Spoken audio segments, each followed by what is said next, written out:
Hey, hey.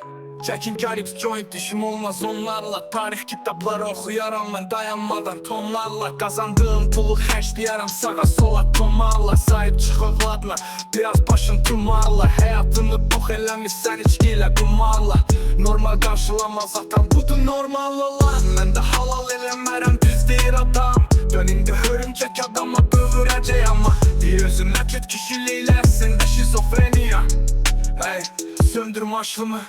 Mənim qəsəbəmdə saldın qırğın. Gəlin biraz bu tərəfdə bağırın.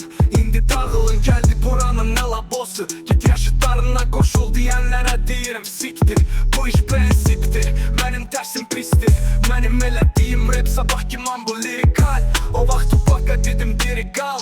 Xəstəsənsə qulaq as mənə rapim medikal. Tarix kitabları oxuyaram tonlarla bilgi daşıyıram. Sözlərim güclüdür bu benimla silahı çıx qarşıma. Görək kim atacaq birinci silah. İmparatorum qanunu rap dünyasını bürüsün. Yox etməliyik dünyadakı hər bir ərəbi.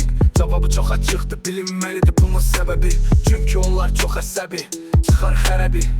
Yaşana bilərəm 9-11 deyil. Ucaldılmalıdır dünyadakı hər bir Türkiye deyə bilərəm. Mən yenə bunun səbəbi cahil deyil. Türk irki əlbəttə ali.